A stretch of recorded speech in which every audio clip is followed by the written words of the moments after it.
ओम नमो भगवते वासुदेवाय। ओम नमो भगवते वासुदेवाय। ओम नमो भगवते वासुदेवाय। ओम ज्ञानाय नमः।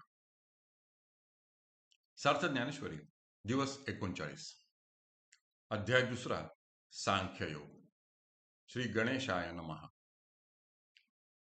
हे पार्थ, वेदवादरतः अन्यत् न अस्ति इति वादिनः कामात्मानः स्वर्गपरः अविपश्चितः याम् इमां पुष्पितां जन्म कर्म फलप्रदां भोगैश्वर्य गतिं प्रति क्रिया विशेष बहुलां वाचं प्रवदन्ति तया अपहृत चेतसां भोगैश्वर्य प्रसक्तानां तेषां समाधौ व्यवसायात्मिका बुद्धिः न विधीयते।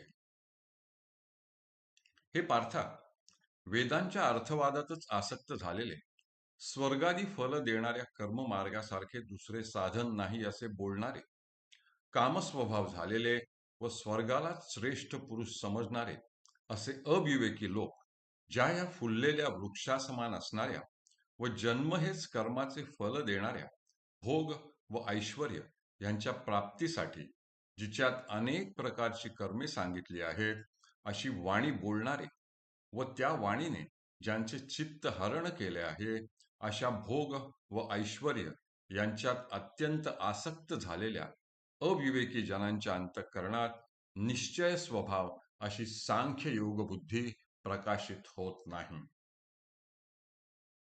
वेदाधारे बोलती केवळ कर्म प्रतिष्ठती परी कर्मफळी आसक्ती धरून या। म्हणती संसारी जन्मीजे यज्ञाधिक कर्म कीजे मग स्वर्ग सुख भोगीजे मनोहर। येथे वाचुनी काही आणिक सर्वथा सुखची नाही ऐसे अर्जुना बोलती पाही दुर्बुद्धी ते। देखई कामना अभिभूत होऊनी कर्मे आचरत ते केवळ भोगी चित्त देऊन या। क्रिया विशेषे बहुते न लोपिती विधिते निपुण होऊनी धर्माते अनुष्ठिती। परी एकची कुडे करीती जे स्वर्ग कामो मनी धरिती यज्ञ पुरुषा चुकती भोगता जो। जैसा कर्पुराचा राशी कीजे मग अग्नी लावून दिजे का मिष्टांनी संचर विजे काळकूट। दैवे अमृत कुंभ जोडला तो पाये हाणोनी उलंडिला तैसा नासिती धर्मू निपजला हेतुकपणे। सायासे पुण्य अर्जिजे मग संसारू का अपेक्षिजे परी नेणती ते काय कीजे अप्राप्य देखई। जैसी रांधवणी रससोय निकी करुनिया मोले विकी तैसा भोगासाठी अविवेकी धाडिती धर्मू। म्हणून हे पार्था दुर्बुद्धी देख सर्वथा तया वेदवादरता मनी वसे। लोक वेदांच्या आधाराने बोलून कर्ममार्गाचे श्रेष्ठत्व प्रस्थापित करतात, परंतु ते कर्माच्या फलावर आसक्ती ठेवतात। त्यांचे असे म्हणणे असते की ह्या संसारात म्हणजेच मृत्यू लोकात जन्म घेऊन यज्ञाधिक कर्मांचे आचरण करावे व मग मनोहर अशा स्वर्गसुखाचा उपभोग घ्यावा।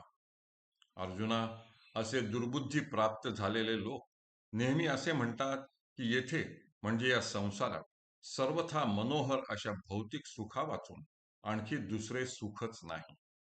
हे पहा की ते केवळ कामनांमध्ये अभिभूत व आसक्त झाल्यामुळे भोगांवर चित्त ठेवून सकाम कर्मांचे अनुष्ठान व आचरण करतात। परंतु एकच गोष्ट ते फार पुढे म्हणजे वाईट करतात, ती ही की ते मनामध्ये स्वर्ग सुखाची इच्छा धरतात आणि खरा भोगता असलेल्या यज्ञ पुरुषाला म्हणजेच भगवंताला मात्र विसरतात। ज्याप्रमाणे कापुराचा ढीग करावा आणि त्याला अग्नी लावावा किंवा मिष्टान्नामध्ये काळकूट विष कालवावे अथवा दैवयोगाने प्राप्त झालेला अमृताचा कुंभ पायाने उलंडून टाकावा, त्याप्रमाणे हे लोक संपादन केलेला धर्म फलप्राप्तीच्या हेतूने वाया घालवितात। असे पहा की मोठ्या सायासाने पुण्य अर्जित वा संपादन करावे आणि मग संसाराची अपेक्षा का करावी, परंतु भगवंताला ते अज्ञानी लोक अप्राप्य समजतात, याला काय करावे?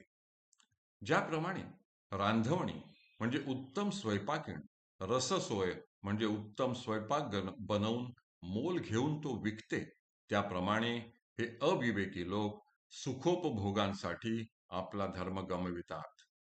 म्हणून हे पार्था, वेदांमधील अर्थवादात मग्न झालेल्या लोकांच्या मनात सर्वथा दुर्बुद्धीच वास करते, हे तू ध्यानात ठेव.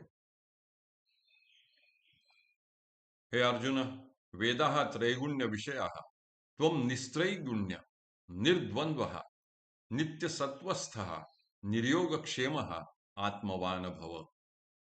हे अर्जुना, वेदांचा विषय त्रैगुण्य म्हणजे त्रिगुणयुक्त संसार आहे. तू निष्काम, निर्द्वंद्व म्हणजे शीतोष्ण सुखदुःख, लाभ अलाभ इत्यादी द्वंद्वानी रहित, नेहमी शुद्ध सत्वगुण धारण करणारा, योगक्षेमाची चिंता न करणारा आणि आत्मस्वरूपाविषयी सावधान असणारा असा हो. तीही तीही गुणा आवृत्त हे वेद जाणे निभ्रांत, म्हणून उपनिषदादी समस्त सात्विकते. येर रजतमात्मक जेथे निरुपीजे कर्माधिक, जे केवळ स्वर्गसूचक धनुर्धरा. म्हणून तू जाण हे सुख दुःखासीच कारण, एथ झणे अंतःकरण रिगो देसी. तू गुणत्रयाते अव्हेरी, मी माझे हे न करी, एक आत्मसुख अंतरी विसंब झणी. तू निश्चयाने असे समज की वेद हे सत्व, रज व तम या त्रिगुणांनी आवृत्त म्हणजे वेष्टित आहेत. म्हणून समस्त उपनिषदांची गणना सत्वगुणामध्ये केली जाते. हे धनुर्धरा, बाकी ज्यामध्ये कर्म, उपासना इत्यादींचे निरूपण केले आहे, ते सर्व रज व तम या गुणांनी युक्त असून केवळ स्वर्गसूचक आहेत. म्हणून तू असे निश्चयाने समज की ते सुखदुःखांनाच कारण होतात. ह्याकरिता तू तुझे अंतःकरण तेथे आकृष्ट होऊ देऊ नकोस.